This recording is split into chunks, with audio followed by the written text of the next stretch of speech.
Half wave converters ख़त्म हो चुके हैं। Single phase full wave converter में दो प्रकार के कन्वर्टर हम पढ़ेंगे, जैसा कि मैंने आपको प्रीवियस क्लास में बताया था। इसमें सबसे पहले हम जो फुल वेव कन्वर्टर पढ़ेंगे वो है single phase full wave mid point converter. इस मिड पॉइंट की जगह सेंटर टैप्ड भी लिखा हो सकता है।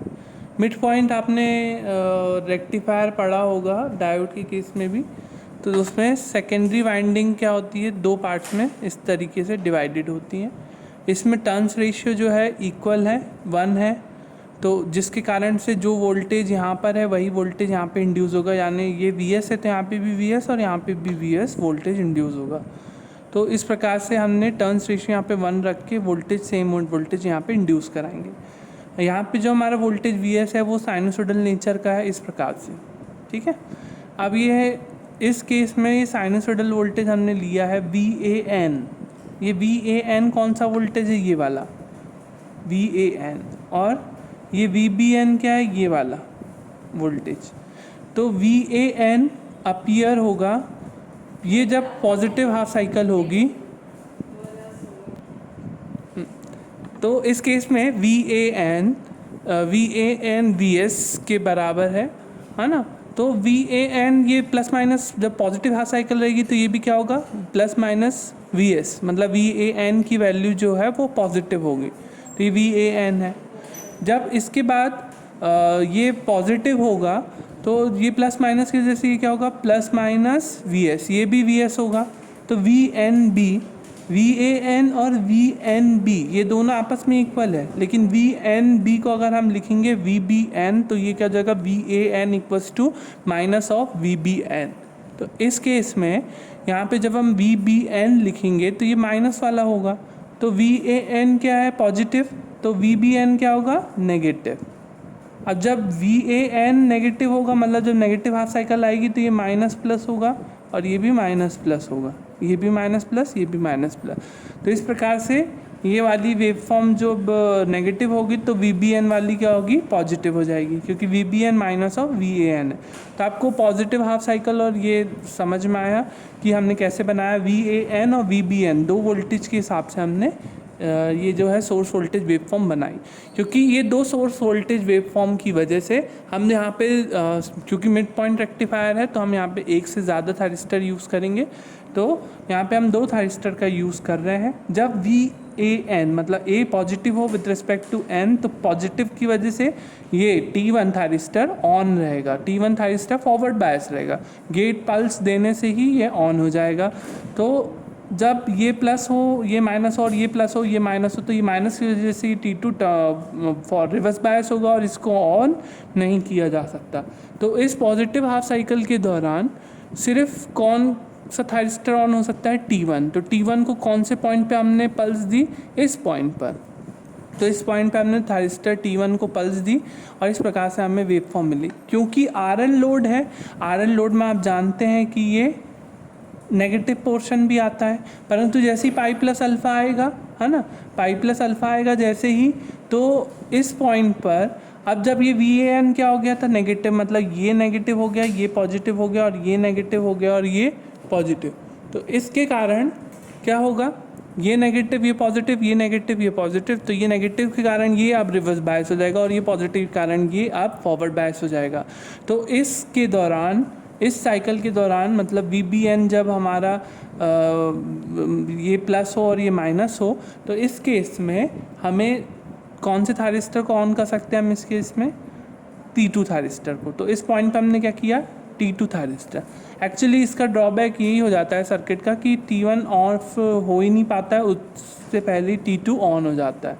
तो ये एक ड्रॉबैक हो जाता है कंटिन्यूस कंडक्शन के कारण, जिसे आगे कई सर्किट में रिमूव किया गया है, परंतु आपकी सिलेबस में ये सर्किट है तो आपको सिर्फ यही पढ़ना है। तो इस केस में यहाँ पे पाई प्लस अल्फ़ा में हम T2 को ऑन कर देंगे। ये पाई है तो ये कितना हो जाएगा, पाई प्लस अल्फ़ा। इस पाई प्लस अल्फ़ा पे T2 को हमने क्या किया, टर्न ऑन किया। तो T2 को जैसे ही हम टर्न ऑन करेंगे तो VBN की वैल्यू, V0 की वैल्यू किसके बराबर हो जाएगी, VBN के। तो V0 जो है, देखो V0 कैसा है, ये माइनस प्लस, जब ये कंडक्शन कर रहा था तो ये माइनस प्लस वोल्टेज इसके अक्रॉस अपीयर हो रहा था, फिर जब ये प्लस माइनस है तो ये प्लस माइनस इसके अक्रॉस अपीयर हो रहा है। तो दोनों ही कंडीशन में जो V नॉट है वो पॉजिटिव वोल्टेज Vs के बराबर ही हो रहा है। तो आप देखेंगे ये पॉइंट के बाद जब कंडक्शन है तो पॉजिटिव साइकिल ही आपको इस प्रकार से मिलेगी।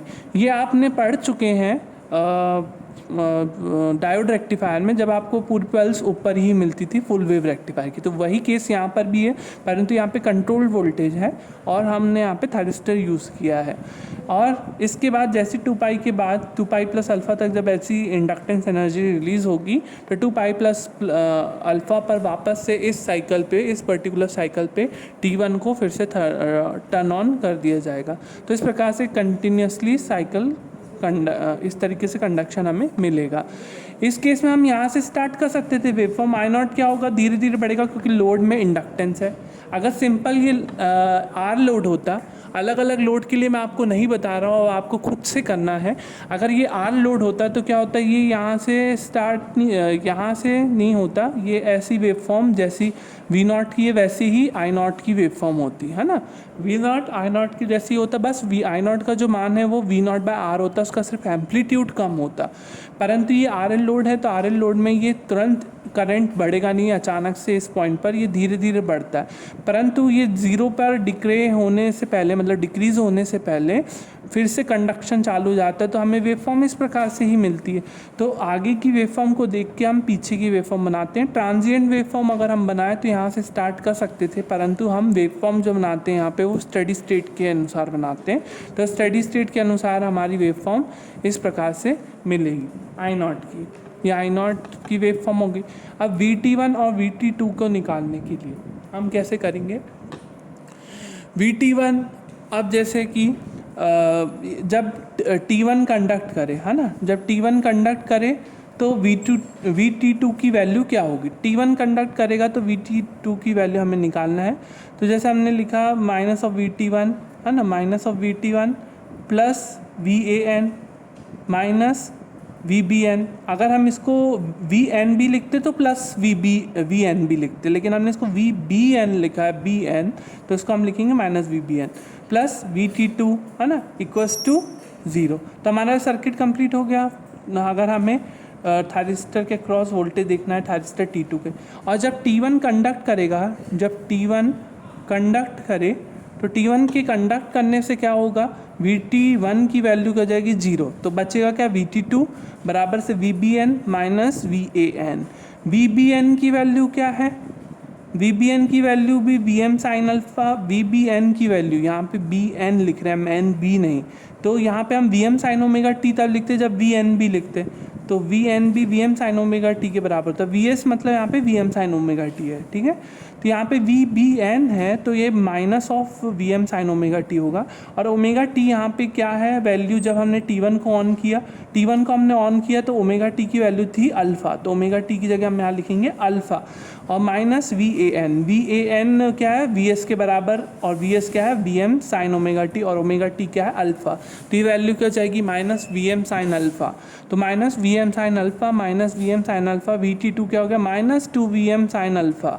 तो VT2 देखो जब T1 ऑन हुआ तो T1 ऑन होता है तो VT1 तो तब तक पॉजिटिव वोल्टेज मिलेगा जब तक कि हमको आउटपुट में वोल्टेज नहीं दिखेगा, ठीक है। तो इसके बाद VT1 क्या हो जाएगा 0, कब तक, जब तक T1 कंडक्ट कर रहा है। तो T1 कंडक्ट कर रहा है इस पॉइंट तक, तो इस पॉइंट तक VT2 की वैल्यू 0, और इस जब VT1 की वैल्यू 0 होगी तो उस केस में VT2 की वैल्यू क्या होगी, माइनस 2VM साइन अल्फ़ा। इसलिए जो है माइनस 2VM साइन अल्फ़ा ये हमको इस प्रकार से दिखेगा, किस पॉइंट तक, इस पॉइंट तक, क्योंकि इस पॉइंट के बाद T2 ऑन हो गया, और T2 ऑन हो गया तो T2 ऑन होने की वजह से VT2 की वैल्यू क्या हो गई 0। तो यही मिड पॉइंट रेक्टिफायर का डिसएडवांटेज होता है कि यहाँ पे हमें डबल रेटिंग्स के थायरिस्टर्स का उपयोग करना पड़ता है, क्योंकि रिवर्स बायस के दौरान थायरिस्टर्स के अक्रॉस जो रिवर्स वोल्टेज अपीयर होता है वो twice of ratings of SCR के अपीयर होता है, तो हमें इसमें डबल रेटिंग के SCRs यूज़ करना पड़ता है। तो ये जनरली ड्रॉबैक होता है। और हम इसकी अगर PIV बोले, peak inverse voltage, the maximum reverse voltage across any device,